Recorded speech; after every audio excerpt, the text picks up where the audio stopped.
Hello, and welcome back to part 2 of our first look at Star Citizen. I do apologise it's taken this long to get round to this. Obviously, the reason primarily was that I wanted to wait until a bit more content had come out. As it happens, there have been 2 reasonably major releases and then 1 huge one since we last spoke. The most recent, of course, is basically Star Citizen Alpha 2.0. There's been a whole lot of stuff from CitizenCon, there's been a whole lot of stuff shown, and a whole lot more provided to us, so I feel we can sort of talk in a bit more detail about that. Just admiring my Imperial Arts Foundation plaque here that I got for some reason, I forget why, but I did something for it. What we're going to look at first, while we have a bit of a talk, is the social module, which is basically, let's say, a work in progress, kind of showing what it's going to be like when you're wandering around on the ground. Because obviously, the game we all originally pledged for was very spaceship focused, but you were always going to have these sort of mission hub areas where you could meet in a bar to get more work. Think freelancer. That's certainly what I pledged for. What's this? I've not seen this before. Sample of a former planet. Nice. So, obviously we will have landed in the hangar, and then this here is the elevator that takes us into the city, or part of it. So we want A01. See, I do like that they're trying to minimize the on-screen clutter. So in the quest for realism, you're seeing things like that. You're interacting directly with the keypad. You're not just pressing the action button to do anything in particular. So what do we have to talk about first? Well, obviously we're going to look around in what is the social module. You might see some other players kicking around, but the big point, and obviously I'm going to disclaim the balls out of this. So first of all, I've already disclosed in the first video that I've backed this game fairly extensively. It's certainly the most money I've ever put into a game that I've backed. It's also important to note that it's not my first time encountering a level of skepticism around the project. With those disclaimers disclaimed, I'm going to try and give you as fair and a balanced a view as is possible to someone who's not directly involved in what's been going on. So for those not in the know, online magazine, I suppose you could call it, The Escapist published what essentially amounts to an expose of the project, based on, oh here we go, we've already got a few people kicking around, that's cool. Don't get out of my face. A little bit laggy there. So let's wander around here, we'll have a look at some stuff and I'll continue talking. So there's a security screening notice here, by the way, which when you land at certain places you'll be checked for black market content and all kinds of things. Let's go have a look. So yeah, and your vessel is inspected usually. Don't have to do anything here, doesn't seem to be. So what did the Escapist dig up? I'll just let you soak this in for a minute. What the Escapist really exposed was based on the feedback of, they cite 9 sources. These sources are anonymous to us. A number of them are not anonymous to the author of the article. This obviously causes some people to be very, very unhappy and even discredit what's been said outright. Something to remember, the use of anonymous sources in obtaining news is commonplace. You can't get away from it. For example, people who report on working conditions at the factories used by Apple. That was a big scandal. I'm fairly sure it's still ongoing, around certain suppliers for things like the iPhone. The people who provided that information are anonymous to us. The reason for that is maybe they can't afford to lose their job. They feel they have a moral obligation to report on something they know is wrong, but at the end of the day that doesn't pay the bills, you go, it even affects your ability to obtain employment in the future. You're not going to find many companies willing to employ someone who has shown that they're not good at keeping company secrets. Yeah, you could argue there's the moral standpoint here, the moral issue that, something is wrong and it's right to say something, and it is. But employers, I like to say most employers wouldn't treat this as a sort of a major barrier between employing you. But if we're honest with ourselves, I think there's definitely an argument to be made that if you've blown the whistle on an operation, the next operation you come to work for or try to work for, no matter how legitimate they may be, are always going to have that thought in their mind that, are you talking to the press? Do you have contacts in the press? It's in everybody's best interests, initially at least, before any counter-argument has been made, before any particularly unusual information about the source comes into... I'll start that sentence again. Before anything the source has said comes into question, valid question. I can't even say that word. Anonymity, there we go, is kind of key here, because otherwise why would anyone provide this information? If they were going to themselves be exposed as the source, well, it just wouldn't happen. So with that out of the way, let's get down to the key matters. The first one is essentially accusations of project mismanagement. What do I mean by that? That the project is suffering from let's call it a creative bottleneck, that staff are afraid to contradict or question anything that comes from Chris Roberts, that there have been reports of sort of entire departments gathered around a computer to proofread somebody's email to him, to essentially avoid any kind of angry explosion at what's been said.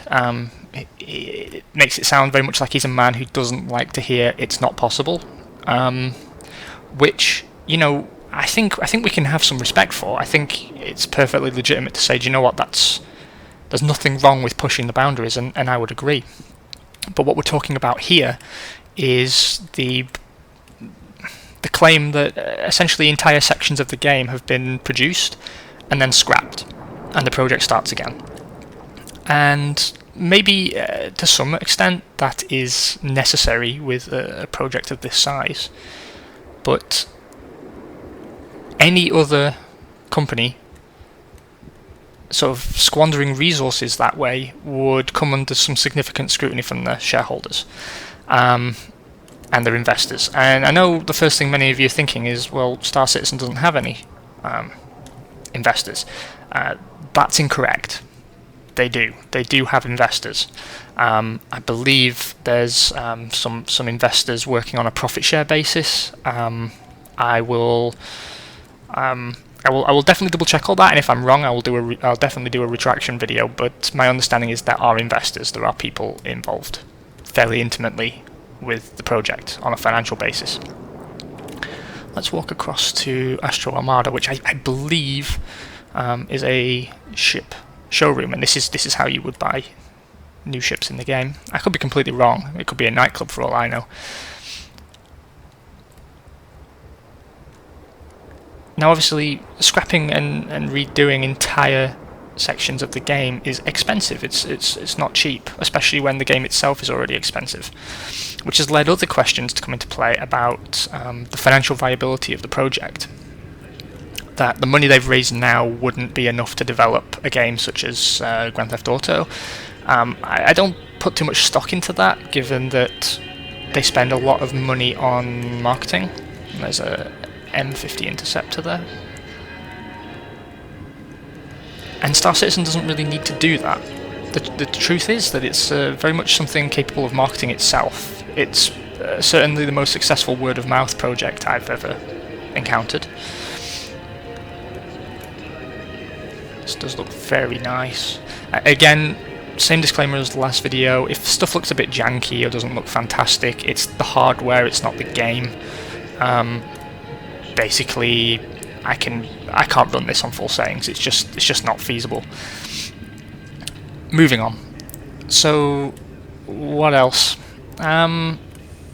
There's also accusations of embezzlement that Chris and his wife Sandy, who, by the way, it was never it was actually, they went out of their way to hide it from the community. Chris and the VP of marketing, Sandy Gardner, are actually married, and the claim here is that they have spent crowdfunding money on a large house, on the lease of some cars. Originally, I believe I heard that it was that they bought cars, but my understanding now is that the money was spent on leasing cars. And I've already seen more than one video actually saying, well, you know, they've made 92 million. What's the problem with them spending $1 million on a house? It's very simple, really. It's embezzlement, and it's very, very, very illegal. Your personal finances and your company finances should always be separate, wholly separate. And the money spent was given to Cloud Imperium Games. It wasn't given to Chris Roberts, no matter how much you may think otherwise. If it turns out the purchase was made with money from CIG funds, it's a very, very, very serious crime. It's a crime. There's no other way around it. I'm inclined, however, to think maybe there's a bit more to it than that, and that the money itself is not actually from the Kickstarter, but maybe that, you know, he's given himself a generous salary. Maybe there's a mortgage at play here. We truthfully, we just don't know. We just don't know. But the point is, it's not something we should be dismissing out of hand. You know, as much as we all love the project and would love to see it reach its conclusion, which, you know, it can't be impossible, because this is here. Because the dogfighting module I'm going to show you is here. But that doesn't accept the game from critique. It doesn't accept the publishers from critique. Let's go into this store. So this is where you buy like second-hand ship components. As we discussed before, basically everything on your ship will degrade over time, will require replacement. You know, maybe you, like here, look, you know, you've got chairs on the racks. You know, your gyroscope could fail, and you need to basically replace those components. Very, very cool. I do like it. It doesn't run so well on this system. I'm going to have to invest in a new one before release.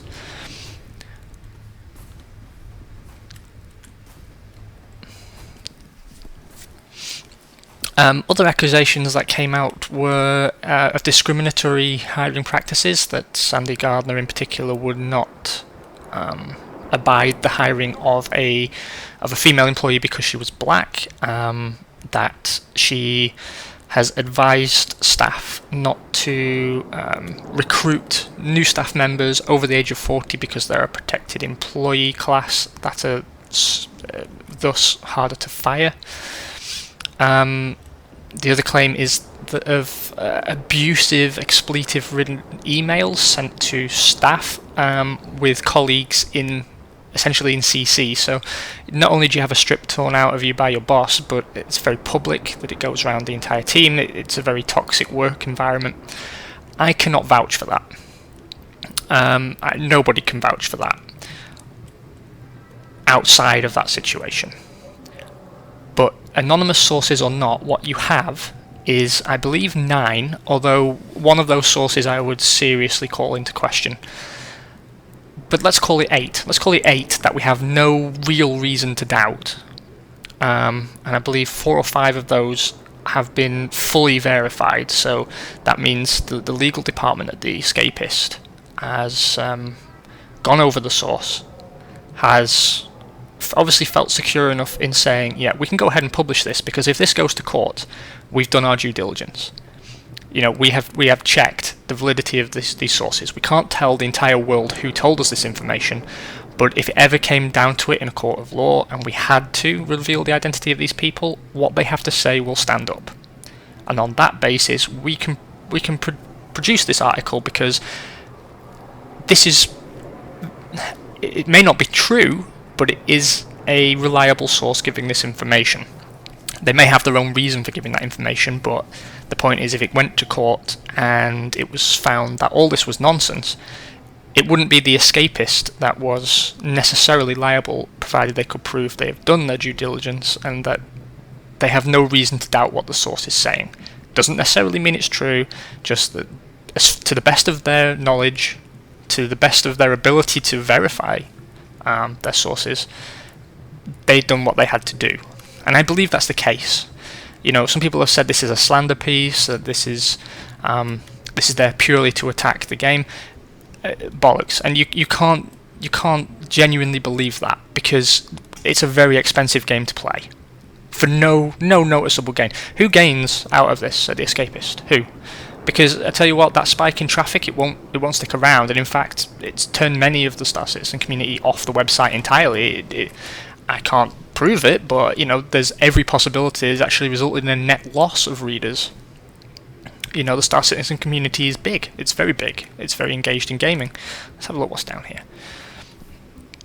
You know, I don't see what financial gain could be made by a few extra visitors that would offset the legal costs of printing a story that you know is false, or that you haven't fully verified. It's a bit of a sketchy part of town down here. That is the best looking bin bag I've ever seen in a video game. Look at that.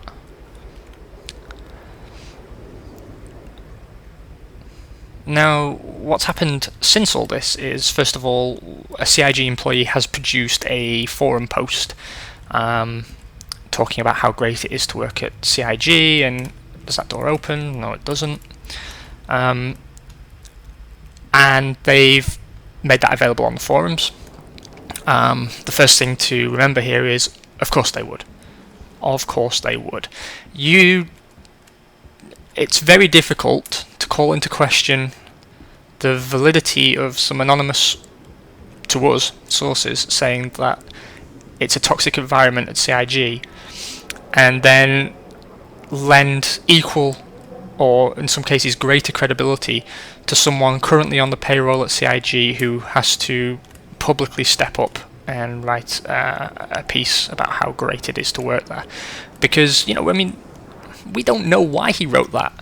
For all you know, there could be an internal email saying, you know, you're all required to draft a post about your experiences working here.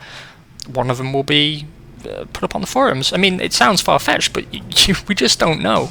We just don't know, but it's no reason to discount it. Oh, a bit of a disco going on. Nice.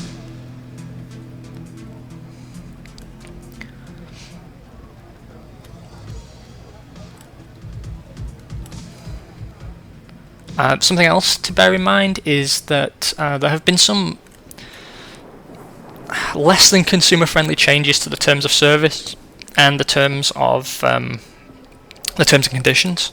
You know, little things that I mean, one in particular that stands out for special mention is that there's basically a disclaimer that, you know, amounts to if the project is unfinished, and they basically reserve the right to pull the plug on the project at any time, and that's just the nature of it. That in itself's not terrible. It's not, because like every kickstarted project, there's always a chance of something going wrong, that you can't finish it. I mean, whatever happens with this game, some of us are going to be disappointed. I'm already expecting that in some capacity I will be disappointed by this, because, you know, I backed this in 2012. I was super hyped about it then. I'm still fairly hyped about it now. It's never, ever, ever going to live up to that expectation, and I just have to brace myself for that and say, look, it's still going to be, beyond any shadow of a doubt, the best space sim ever produced, if they can get it finished. I mean, there's no argument there. I don't think anybody can argue with that. You know, as a sort of a role-playing sci-fi experience, there's nothing that comes close. However, is it worth the sum of money I've put into it? Arguably not. Arguably not. And this brings me on to the sort of the core crux of the argument here. Like the rest of it, it's really, really hard to comment on. But one thing that does speak is money. And a problem I've had with CIG for quite some time, and I touched on in the last video, is primarily it's been feature creep. It's been that essentially the original backers, the very first people to back this game, were essentially backing, let's call it a Freelancer remake. Freelancer is one of my favourite games ever made. It was absolutely brilliant, but it was a game that basically Microsoft took over the project after it ran out of money and forced it to be released before Chris Roberts considered it was ready. And this was all about saying, look, what would have happened if we'd let him finish the project as he envisaged it? And this is the answer to the question. Obviously, it wouldn't look as good in those days. It probably wouldn't be as big, but the spirit of the argument is there. You know, if you let him achieve what he's aiming to achieve, let's have a look in the medical unit, see if it's open. He's going to make something special, and that doesn't always sit right with the money men and the shareholders, and it's never been the case. But there's always the counter argument to be made that, you know, say what you like about shareholders and money men, but every game that you love, until very, very recently, had investors. It had a chairman of the board. It had someone standing over the shoulder of the creator saying, yeah, that's a nice idea, but you know what? We need it finished by Q3 next year. And yeah, sometimes that's shitty, but there has to be a line somewhere. What's always been the main source of my concerns about this game is the fact that, you know, you go back to any video with questions from the fans, any video from the past, and find me a proposed feature that is immediately ruled out, because there's very, very few examples. And Chris in particular seems to have a very hard time saying no to proposed features, because, you know, it's a passion project for him. I'd be exactly the same. It sounds like criticism, and to some degree it is, but in reality it's not. I would feel exactly the same. You want to make the best thing you can make. Have we been in here? Yes, we have. We've been in the G-Log. Maybe we should head back down to the hangar. Let's check out ArtCorp, though. You know, I would do exactly the same thing. I'd want to make it the most comprehensive and immersive things possible, but that comes with a serious and hefty bill, a serious investment in man hours, which, you know, you have to strike a balance. There's no argument there. You have to strike a balance, because you can't keep tapping fans up for money, and that's basically what's been happening. What's always bothered me is, you know, there was a series of pledge tiers when we first backed the game, and then we moved on to this idea of constant content introduction. So the idea is, like, you know, the ships I've got in my hangar now are sort of, I have got, you know, what will become a Mark 1 Cutlass, for example, and maybe a year, 18 months after release, the Cutlass brand will release a new version of that's a very nice touch, that constellation down there with crew working on it. I do like that very much. A new version of Cutlass will come out, and all the time, you know, your hull is aging. If you don't use it, it's going to stay in better condition. Eventually it might become a classic and go up in value. You're going to have a lot of... Alright, Baldy. You're going to have a lot of expense in maintaining your ship, because, you know, the last thing you want is this perpetual endgame state where everyone's a millionaire. It's not realistic.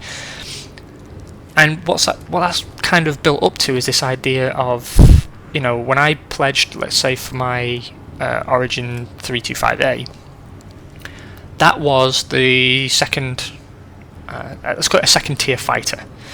It wasn't as good as the Hornet, but it was better than the Aurora. That now is not the case at all, and it's best way I can describe it is it's almost like the game has been out already for 2 years, because the technology in the game has moved on, and everything they bring out is a new, shinier ship. They've just released the Saber, which, you know, it's from the same virtual manufacturer as the Hornet and the Gladiator, and it must be now, I think, their third space superiority fighter. Why would the same company produce 3 competing space superiority fighters? I mean, I know one's light and one's kind of, you know, medium heavy, but, you know, there was no need to bring out the Saber. There was certainly no need to charge $170 fucking dollars for it. And it's almost like, you know, my ships are becoming increasingly irrelevant before I've even flown them. Because the only way to get people to continue to spend money is to give the ships that are coming out something new and shiny, you know, like the modular Endeavour, Hope class ships. I forget what the overall class is. That, you know, it's awesome, it's a very cool idea, but the fact that, you know, you've got this science ship that you can spec out in different ways and it looks very different from the outside. This is all fantastic. But I bought a MISC Starfarer tanker in 2013, and there are ships now that are hangar ready that were conceived of after that. Do you see what I'm getting at here? You know, just a few weeks or maybe months ago, they brought out a Starliner, and the idea is that players could buy this Starliner, hire some essentially cabin crew, and, you know, cruise between locations. It's fluff. It's fluff. That should be coming out after the game has come out. Release Squadron 42. Finish Squadron 42. Finish the campaign. And then bring out all this fucking garnish that... It's great. Like, don't get me wrong, I would love to see it in there, but I'd rather have a game first. Because all that's happening is they keep bringing out these new ships, these new ideas, and people keep throwing money at them, and all it's encouraging them to do is come up with more ship ideas. It's the best business model in the world. You're selling a virtual product that you haven't even finished yet for vast sums of money. This is a totally different scale to pre-ordering. And frankly, a company that has 92 million in crowdfunding, I think that's the point where you say, look, if we need more money, I think we can find some investors now.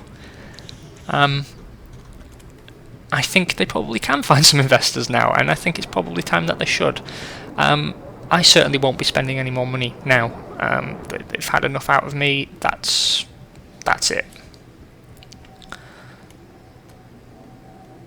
Let's get back down to the hangar, shall we? And I'll show you some of the space flight.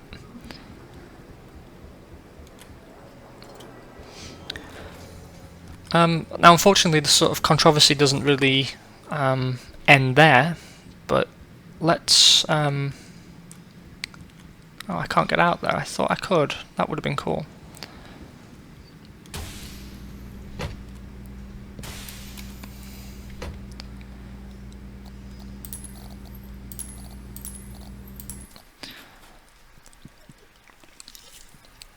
Have a bit of a drink there. So, the controversy doesn't really end there, because there's other elements that have come out of this. Some of it has come from a man called Derek Smart, who made a series of impenetrable and ever so slightly shit sci-fi games. Down the years, his games are impenetrable and mad and require manuals the size of the Bible. He is something of a bombastic arsehole. There's no other way around it. He's a bit of an arsehole. But that's not a reason to totally discredit what he says. You know, even a broken clock is right twice a day. When anybody has given the sort of money that some Star Citizen backers, including myself, have given over to a project, you have every right to ask questions, difficult questions. And you shouldn't be defending a milking machine. At the end of the day, we've given over more money than a sensible person probably would have done, and we might create something fantastic. We very well might create something fantastic. But what's for sure is, we shouldn't be giving them a free pass on that. We shouldn't be assuming anything, good or bad. So when a question comes up about has your crowdfunding money gone to buy a massive house? Well, how much of the money that you gave has been given over to hiring Hollywood A and B listers for Squadron 42? How much of your money has gone on multiple office locations when one probably would have done? You know, there's a lot of subcontractors on this project. I'm not saying anything's going to be bad. I'm not even saying the project's going to fail, but you know, we should at least consider the possibility. Where are you? I'm still not getting the hand animation that everyone else seems to get. That's why I make sure, see if they've changed anything in here. Doesn't look like it.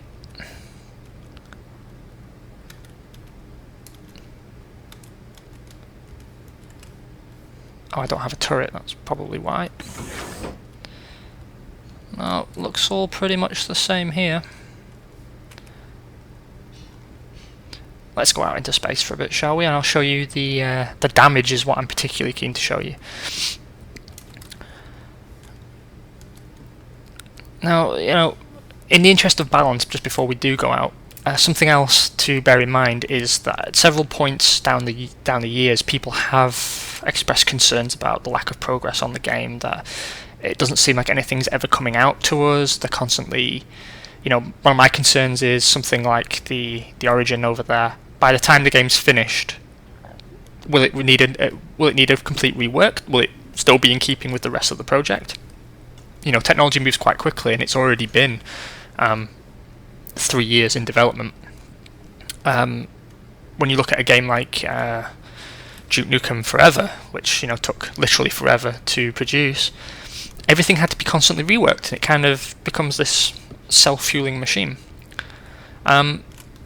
But a while ago now, and I forget how long ago it was, Disco Langdo, one of the staff over at CIG, posted a photo of a work in progress, and unfortunately didn't cover up the URL of the image, and some enterprising bods saw that pointed to an Amazon Web Storage server, and they were able to pull a torrent from the location, and it turned out that there was vast amounts of game content that had never been released to us. I mean, stuff that in some cases hadn't even been shown. And certainly for me, that restored some faith.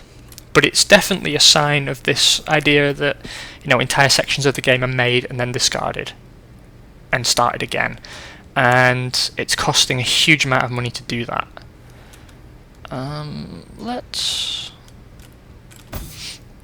Let's go take a look at the damage.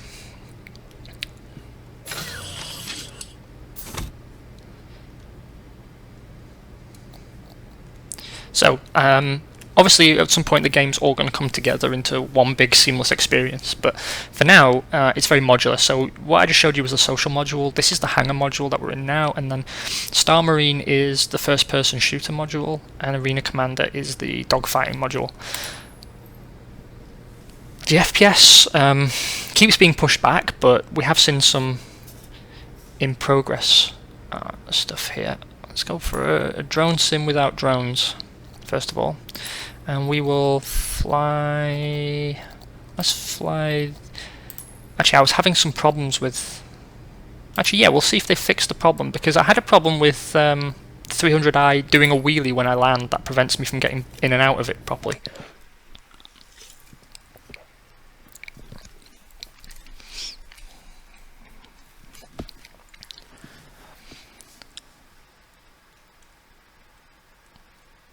So what's come out of all this? Well, first of all, it prompted Sandy Gardner to give a speech at CitizenCon that sounded incredibly like a resignation speech, though she never actually did. It also prompted Chris Roberts to do a letter from the chairman on the website, which was proof where it needed that, you know, something. It was a very aggressive piece that is a PR disaster for almost any company.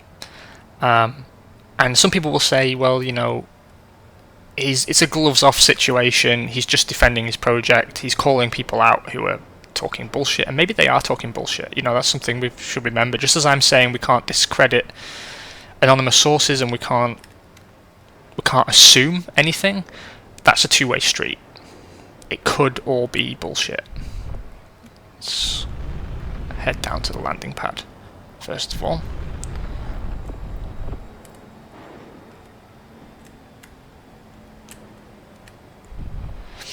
I've forgotten all the controls, so you have to bear with me.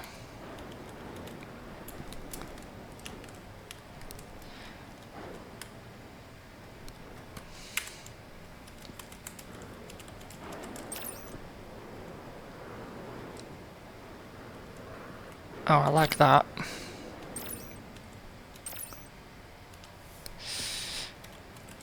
Weapons system disabled. Weapons system operational. God, I've completely forgotten all the controls here.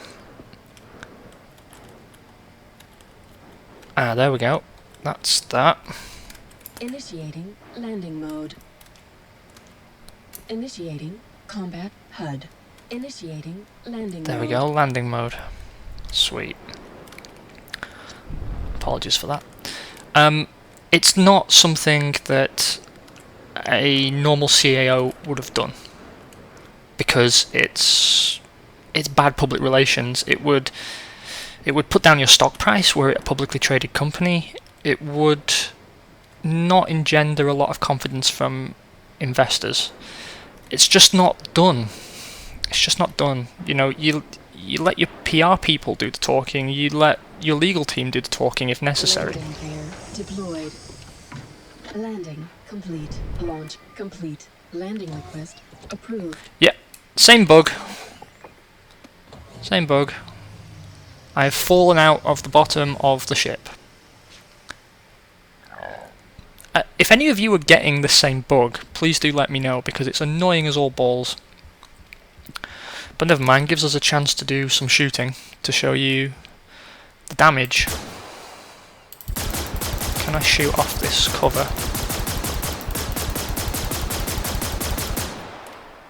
Oh, apparently I can shoot. Oh no. There we go. There's one thing that's come off. That happens to everything, by the way. Every part you see on here, that can happen. You can even tear off wings. Because we're not in the atmosphere, it won't actually cause... shot through. It won't actually cause the ship too many problems. Excuse me a moment. A bit of a sneeze there. I've got a bit of a cold if you can't already tell. And, you know, were this the real game, that would require repair. And it might even cause a system to fail. For example, that's the hydraulic access. Let's see if we can...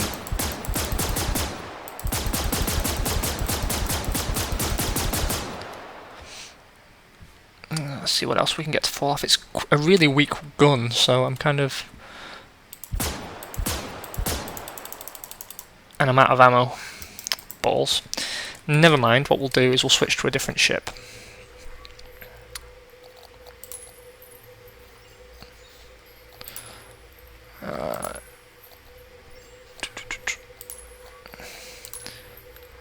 I don't want to exit the full game. I want to switch ships.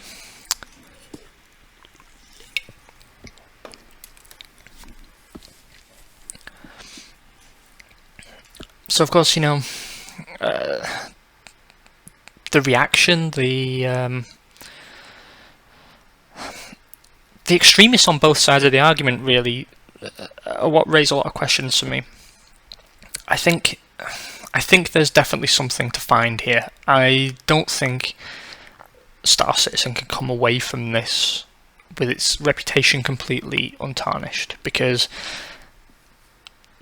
I think there are some questions that need to be asked. I'm not going to claim that the discriminatory hiring practices are actually for definite. I'm not going to claim that the embezzlement is for definite. But what we can all see with our own eyes is this constant stream of content that isn't being finished, that's being charged for. At this point, they really, really, really need to get the game out. In one form or another, they need to get the game out. Let's try the Cutlass. You know, I really think it's time that all this other stuff, all the fluff, just stops. Just finish Squadron 42 and then ask for money once, you know, you're creating stuff for the PU. At the end of the day, you know, the Genesis Starliner, maybe they'll shoehorn it into the campaign at some point. Maybe you'll have to board one to free it from intergalactic terrorists. I don't fucking know, but it will definitely feel like they've shoehorned it in as an excuse for charging us for it before the persistent universe is ready. I fucking love this idea. I'm a huge fan of Chris Roberts, but there's too much in this article to ignore, and there is too many problems with the way it's being funded for us to no longer ask questions that need to be asked. I think that's the best way I can look at it. So, obviously, you know, you'll make your own minds up, you'll have your own opinions, no doubt. I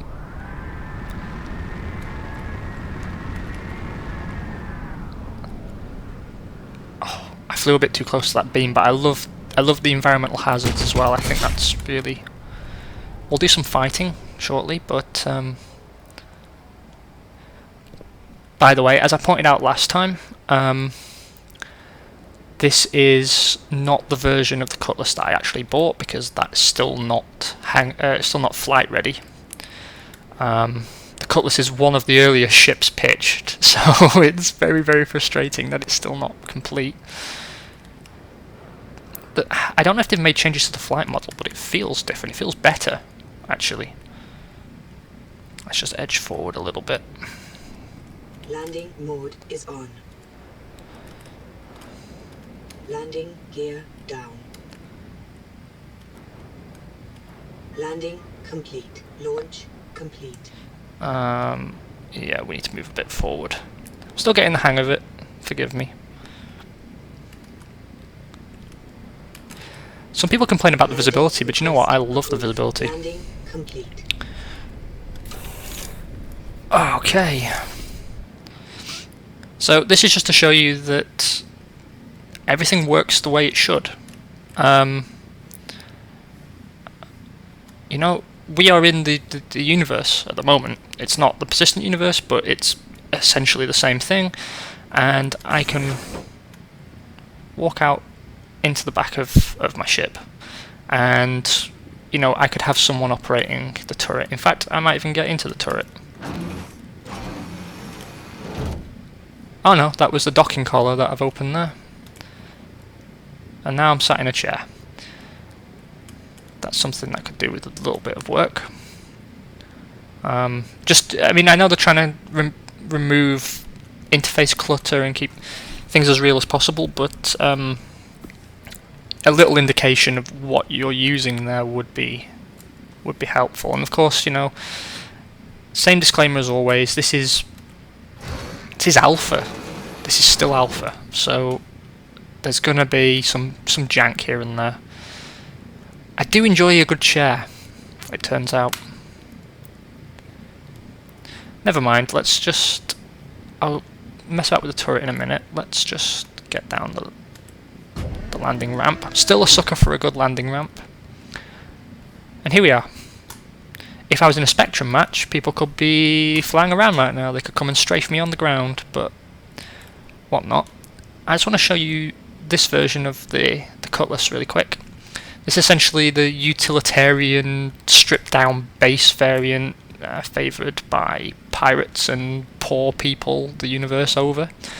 I think it's got a lot of character.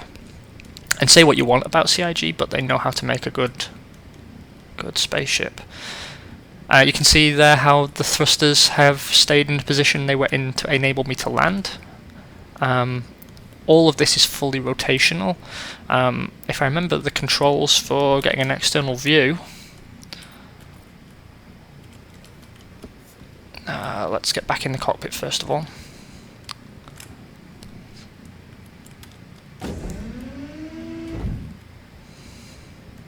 I'll show you how that works, and then I'm going to do a bit of a crash for you. And we will use that crash to show off how extensive and fantastic the damage model is in this. And then I'll fight some people, and then we'll call it a day. Hello and welcome aboard your Drake interplanetary craft. Your systems are online. So very much. Right, bear with me while I fuck around finding the controls. Or I'll tell you what I could do. I could just look them up, couldn't I? I know that's kind of cheating, but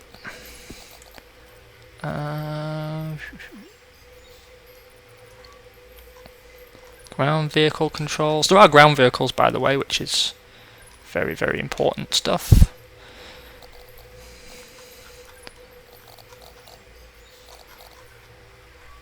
Yeah, I don't care about key binding. Idiot.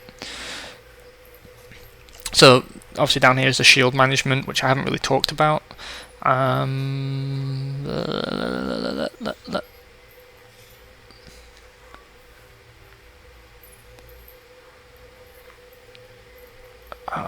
such a fool. Insert.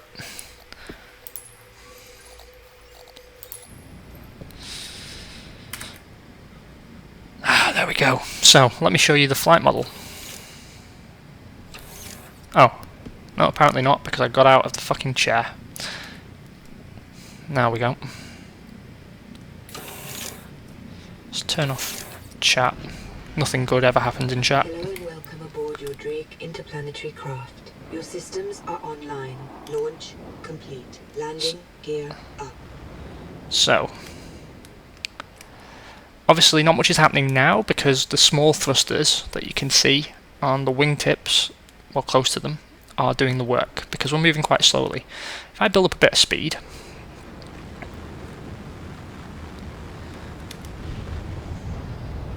all of a sudden every move we make requires much more physical control. A bit of reverse thrust for you there. That's just fantastic, isn't it? I mean, you can't not be impressed by that. Now what we're going to do is try and take off a bit of something on this solar panel, maybe. Front impact warning. Oh shit, missed it.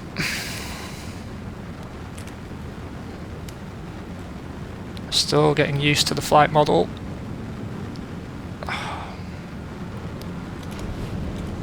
Front impact warning. Rear impact warning. Deck impact warning. Front impact warning. I can't even crash correctly. It's very disorientating flying like this. Let's just try and get through a small Front gap. Impact warning. There we go. System is offline. Starboard impact warning. Look at that.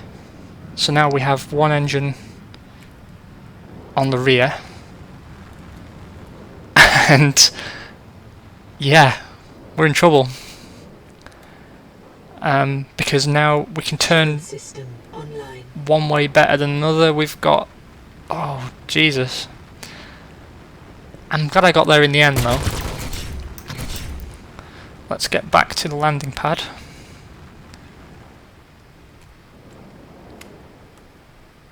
Oh, it's very hard to slow down now.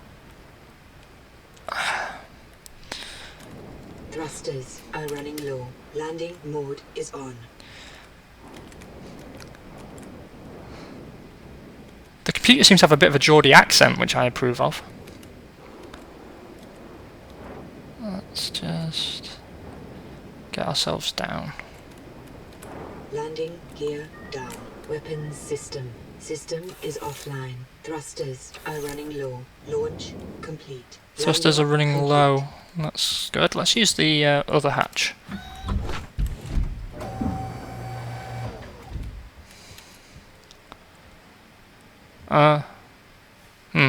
That's interesting. Can I only get in through here? No. That's good. So, let's go inspect the damage.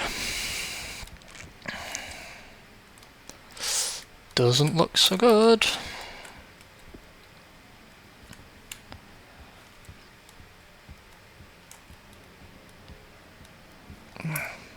that so much of this stuff can be knocked off, destroyed, permanently damaged. That ship would be out of use for quite some time because it would go in for repair, and there's a realistic repair time. It requires spare parts that have to be in the right place at the right time.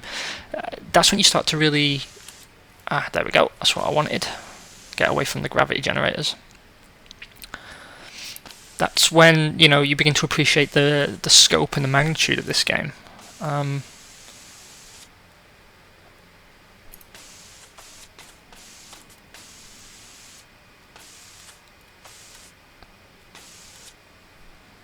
The attention to detail is massive, and then obviously it bears the question then, how much is possible with us all on one server? There are still people who claim this is technologically impossible, that it hasn't been done before because it can't be done. Certainly the early indications are good. I've had my doubts before, but when it comes down to it, what they deliver is always of the highest standard. So, hopefully you found some of this information useful. I've tried to be as balanced as I can. To be honest, at the moment, it's probably been apparent that I come down on the side that something isn't right. It's not that the game won't come out, it's not that, everything's been mismanaged and that, there's been embezzlement, but there's something about the project that raises questions.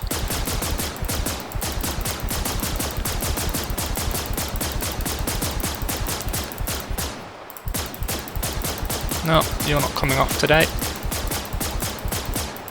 Must be quite well made, huh? Let's try from the other side.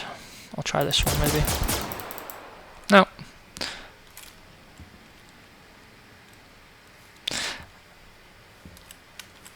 But there are definitely questions to be asked of CIG, and I think it's about time that we started having some higher standards in terms of punctuality rather than quality, because I know we all have super high standards in terms of how we want the game to function, what features we want. To say we aren't a demanding group of people is inaccurate, but we've been very relaxed about how long stuff is taking, and I know you can't rush perfection, but there comes a point where you have to stop asking us for money. You have to work with what you've got, and you have to get it as close to right first time as you can, and then just live with it. Because I don't know how long people are going to be willing to give over money, but I hope it isn't much longer. There's a number doing the rounds now that we now have 1 million backers. That's incorrect. That's false. It's not technically misrepresentation, I suppose, but it is inaccurate because what we have is 1 million accounts, but I know several people who have multiple accounts. Not talking 1 or 2 here, but 4 or 5. And some are accounts that were gifted to people who may never play the game. I considered doing it, to be honest. When the pitch first came out, I thought, I really want this game to be a success. I've got a few extra quid lying around. Why don't I buy a copy and gift it to one of my friends who I think will really enjoy this? But no. It wasn't the right thing to do. Let's use the toilet. Nice. And then let's go and fight something.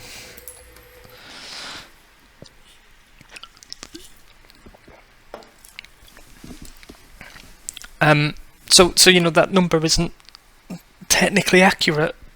It's to be taken with a grain of salt, just like anything anybody tells you, including me. I'm going to have my own biases. I'm going to have my own feelings.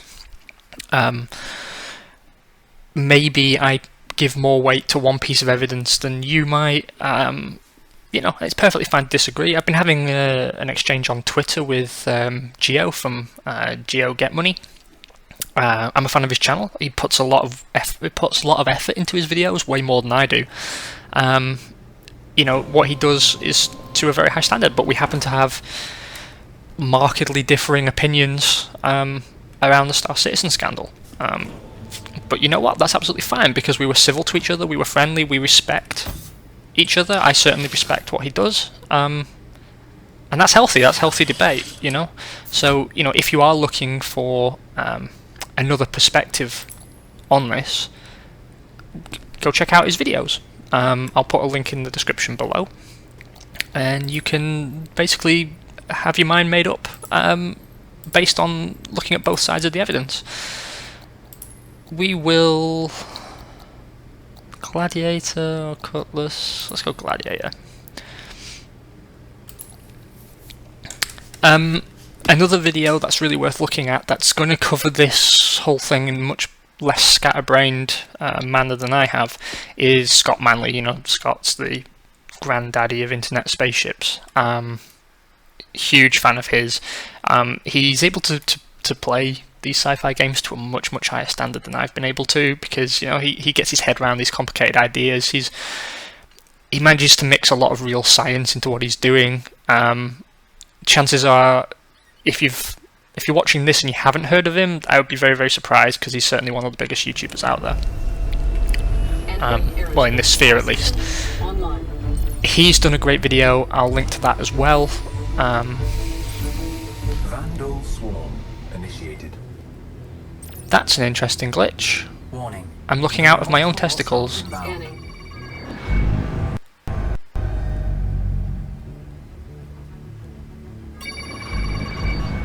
Bogey. Incoming enemy. That isn't good. How do I stop that happening?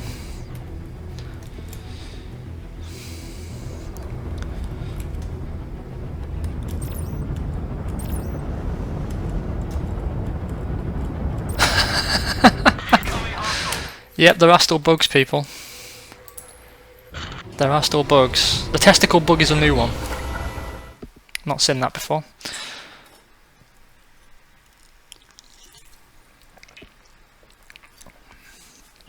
I'll try again with the Cutlass. Sorry, you're seeing a lot of loading screens in this video. But basically, I'll go into Vandal Swarm for another minute or two, show you what the combat's looking at against the AI. I'm not going to play against any players at the moment. It is live, you can do it, but I'm doing a bunch of stuff in the background that's going to impair my performance, and it's just, yeah, I'll probably do another video on that at some point in the future. In the meantime, what's the takeaway from all this? You know, if I had to summarise everything that's been going on. In summation, I suppose, there's actually a Star Citizen referral program now where you can refer people using essentially like an affiliate program, I suppose. I'm not doing it. I would advise, you know, maybe you're a YouTuber as well, you're watching this and maybe you've considered it. I like to think that, you know, no matter how, you know, I have an incredibly small channel, no one really cares what I have to say, but the point is, some people do watch it. It might only be 10 people, but some people do watch it, and you kind of have a responsibility at that point to not misadvise people, you know, to give them the information as you understand it, and then if you can make a recommendation, great, but in this case, I can't. Like, everything they've produced looks fantastic. They've produced a lot of stuff, they've got way further than most people give them credit for. But there's still some big questions over the project. I wouldn't feel comfortable now advising anybody to buy into the game. I'd say wait until the campaign comes out. At that point, no matter what happens with the project, you've got your campaign, which is really all that most of us wanted anyway. Vandal swarm initiated. Warning. There are multiple hostiles inbound. Now scanning. Hostiles inbound. Contact. Okay. Hopefully my protecting doesn't go completely out of the window any more than it already has. I love how the sensors work. Bugger off. Enemy. Your starboard shield has hit.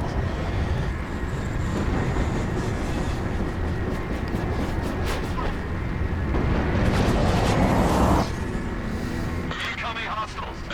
Where are you? There you are. I'm such a terrible shot. Shield system charging. Now scan. Contact.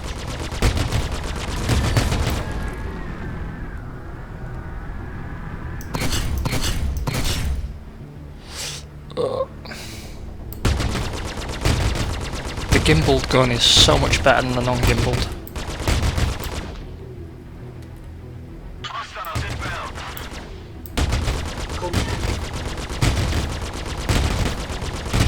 He's got some kind of problem.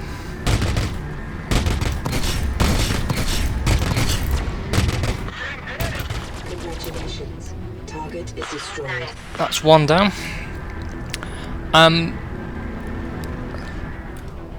Where are you? There.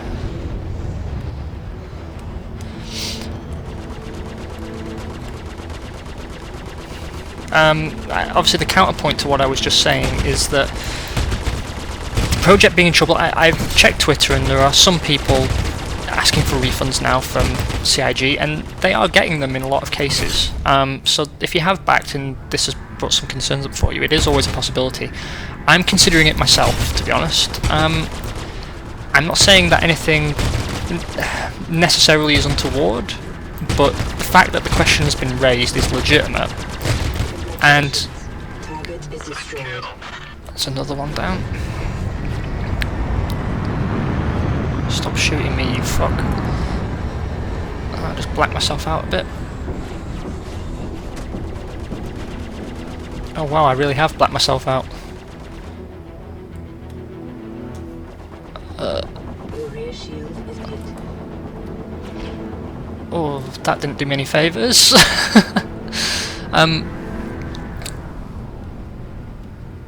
What my concern now is that because these questions have been raised and people are considering refunds, you have to really pay attention to how big that trend towards refunding is, because it's very similar to when a bank gets into trouble, you know, and you see people queued up outside a branch waiting for their money, queuing up to withdraw all the cash before the bank goes bankrupt. I'm not saying that CIG is necessarily going to go bankrupt, but something you have to consider, certainly, is, you know, if a lot of people begin asking for their money back, the project does somehow get into trouble, it's probably better to ask for money back while there's still money to get back. And that's what's driving my thoughts on the matter at the moment, that, you know, I've spent hundreds, I'll be honest, I've spent hundreds of euros. Where are you? You're over here. On backing this game, and that's a lot of money to give for nothing. You know, if for any reason the full experience didn't come out, I'd be pissed off, and I think I'd have every right to be pissed off. So then the question becomes, well, if there's a genuine risk of that, is it time to sort of be smart and get out while the getting's good? That's not a decision I can make for you. It's just something that I feel it's appropriate to make you aware of, that, you know, if you have spent more money, then perhaps maybe you've got a bit of buyer's remorse or whatever, you know, perfectly understandable. Oh, I'm in trouble. Let's get out of here. I'm thinking it's probably better to get out while you can and recover some of your investment. You know, maybe you've dropped 500 into the game and now you're starting to have some serious doubts. I think it's perfectly fine to say the game's missed its original promised launch by a huge amount. Target is destroyed. Some debris flying off him there. It's beautifully done. So, you know, I know it's quite a defensive community. I know people are very passionate about the project, and they don't, for the most part, like any criticism whatsoever. I'm expecting a lot of shit from this video, even though I've tried to be as fair and balanced as I possibly can be. You know, I think there's some truth to what's been said, but by and large, I don't think there's been embezzlement of cash. I just don't see it. He's smarter than that. But, you know, I can't conclusively disprove it. So I know sometimes, you know, it's difficult to openly criticize the project and to ask the community questions. So, you know, if you're one of those people that's feeling you're being talked round against your will by a very zealous community, take a breath, take a step aside, and then really think about what's best for you, not what's best for the game. Or I mean, the other thing to think is maybe do a price per hour calculation. Think about, you know, realistically how much time you're going to spend in the game, because, you know, if you have a full-time job, if you have a family, it's not going to be a lot of hours, and the persistent universe will live and die on the size of the community, which won't stay huge forever. Target is destroyed. You've got to... oh dear. Impact warning. You've got to think realistically, you know, am I going to get... no matter how good it is, am I going to get value for my investment back? If that answer is no, if you think maybe I'll only get 4 hours a week out of it, maybe something else comes out that, you know, captures my imagination, that's not a game you should be investing $1,000 or €1,000 or £1,000 in. It just is not. It's not up to us to take all the risk, regardless of what the world and particularly video game publishing is trying to make us think. You know, this is a project now that could get funding from people who fund stuff professionally, who will keep the project on track and on time, and it might not be as perfect, but is it really your responsibility to take the risk for someone else's dream, no matter how much you'd like to play it? And I think if we're honest with ourselves, the answer is no. You know, crowdfunding is for small independent developers to do something original, to do something that, you know, isn't possible otherwise. Star Citizen is something that is very much possible otherwise. We've given more than enough, because, you know, you're not an investor. You don't get anything back by the product, and you were going to get that anyway for, you know, $40, $50, $60 on release if you'd waited. Just try and make smart decisions. You know, maybe you don't care. Maybe you earn an insane amount of money and you can throw 10 grand into a video game. And if so, then hats off to you, sir or madam, because that's fucking fantastic. But most of us that doesn't apply to. So please understand, when I'm giving this advice, it's just with good intentions. It's just, no one cares what I think at the moment, but should that ever change, I'd hate to be responsible for someone wasting money.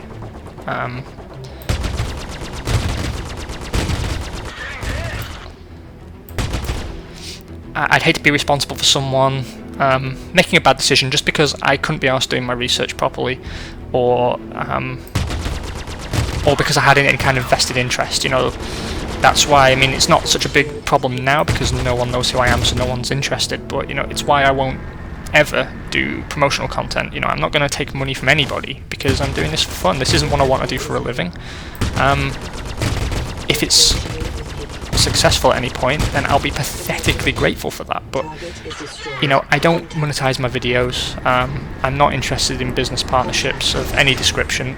I'm just interested in showing you guys cool games and having a laugh, and that extends to Star Citizen. No matter how much I love it or how much money I put into it, it's not my place to advise you to invest in something to chase my money. Do you know what I mean? It's kind of, you know, it's almost like I've invested as much money as I could afford to or could justify, and now I'm going to encourage you to invest money in a project that isn't yet finished. And, you know, if rumours to be believed, which is not necessarily the case, it might never be finished.